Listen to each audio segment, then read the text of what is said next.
Hey everybody, Michael Snyder here, Pacific Northwest Weather Watch. Today is March 26th, and today we're taking a look at a weak system moving into the Pacific Northwest here. See this cold air spilling out over the Gulf of Alaska and the Pacific Ocean. Going to bring a system into California, in general troughing across most of the west coast here. And we're going to check out our thunderstorm potential for Washington, Oregon, Idaho, and British Columbia coming up here Sunday and Monday. As you see this air spill southward, you can see as it turns northeasterly due to the Coriolis effect and brings those gentle trade wind showers to the Hawaiian Islands out there. And intertropical convergence zone is going to be moving north during this time of year as we're going into our spring and summer for the northern hemisphere here. And not much going on around the rest of the country now. We'll take a closer look at that here coming up. As you can see, a system sliding across the Great Lakes, bringing some lake effect snow, some winter weather advisories, and even some winter storm warnings along some of the Great Lakes there due to the snowfall. You can see the wave activity going across the Sierra Nevadas here and across some of the areas of the Cascades and the Rockies of Montana and Colorado as well. As you can see the mid and high level clouds moving through the area here, bringing the light precipitation here into western Washington, mainly in British Columbia. So checking out the rest of the country, you can see the fire danger areas here, and you see those winter weather concerns for that lake effect snowfall over portions of the Great Lakes. There are some wind advisories for the southwest USA there too. It looks like Vegas might set some all-time record highs there today. Their all-time record high for March is 92. They might hit 93 today. So kind of interesting down there, pretty warm in advance of this next system. It's going to cool them off dramatically.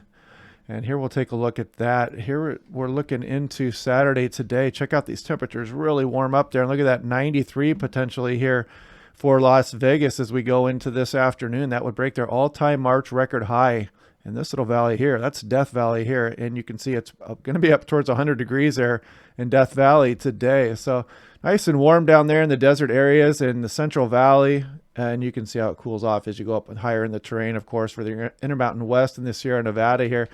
And as we go on into Sunday here, check this out. They warm up again pretty dramatically up towards 90 degrees, probably again mid upper 90s for Death Valley there. And then watch as we get into Monday here. You can see that colder air push into the region. They only get into the 70s for Monday. And Tuesday looks like upper 60s. So you can see how that system cools them down nicely there.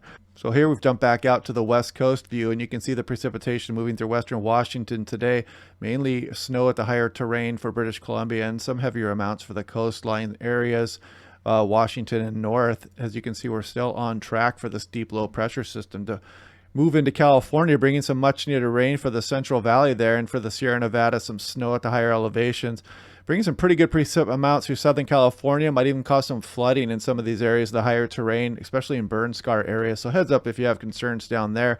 A much needed system for California, Nevada, Utah, Arizona, and Colorado, though, is bringing some good snowfall to the higher terrain and even precipitation to the lower valley areas. So we go on to Wednesday, you'll see this system move through the area here. It looks like convergent zone activity across the Puget Sound here for Wednesday afternoon and evening. Some pretty good snowfall amounts through the Washington Cascades, British Columbia, even the Oregon Cascades get a bit. As we go into Thursday, you can see that brings some snowfall to the higher terrain of Idaho and Montana as well. And going well off into the extended here, you can see the Gulf of Alaska low pressure system that sets up out here. We'll take a look at that at 18,000 feet here on the next slide.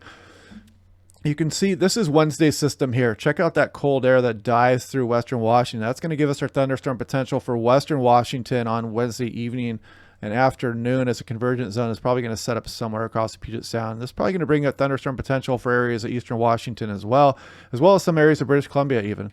And as we go on into the future, check out this cold air that spills out over the Gulf of Alaska. If this were to materialize, I'd be watching for some storm development on the southern periphery. Perhaps a deep low could spin up on this and move towards Vancouver Island or the Queen Charlotte. So we'll watch that in the future.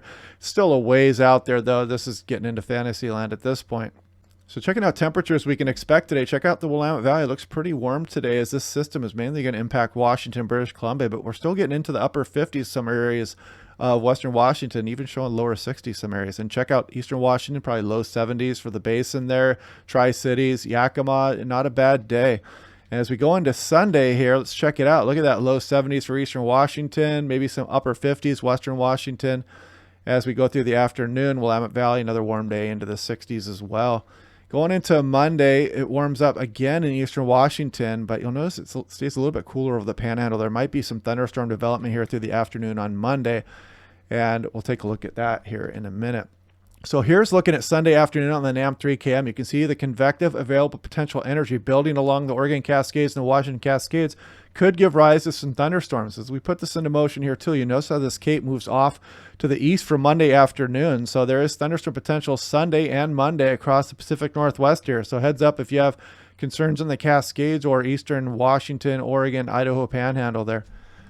And checking this out, this is the composite reflectivity forecast for the NAM 3KM. This is what the radar may look like. You can see the precipitation coming through tonight and into Sunday morning pushing off. But watch as we go into Sunday afternoon, this area of thunderstorms looks like it may develop over the Oregon Cascades, Washington Cascades, mainly southern portions here. You see some stronger showers going on in here through Sunday night. Going on into Monday, you can see these this area of instability move over towards Idaho and western Montana. So we do have thunderstorm potential here coming up. One more way to highlight that thunderstorm potential here is on the European model. This is last night's run. If I put this into motion here we're going into Sunday morning. Here comes Sunday afternoon. Here you see some of that potential start to build over the Oregon Cascades, extends into southern Washington Cascades as well. So there is that area of potential there for Sunday. It looks like the NAM and the European are actually in pretty good agreement for the Oregon Cascades into the southern Washington Cascades for Sunday afternoon. Then check this out as we move into Monday here. Here comes Monday afternoon, and look at this potential for thunderstorms. Really, eastern Washington, Oregon, Idaho, the Panhandle, and on into western Montana. So heads up if you have concerns out here. There could be some thunderstorms roaming around on Monday afternoon before that cold air finally pushes off out of the region. Here's Spokane showing that potential Monday for some thunderstorm development. So, you know, it could be kind of interesting over there. I know I have some viewers over there in Spokane. So heads up, you might get a rumble of thunder or two over there in eastern Washington.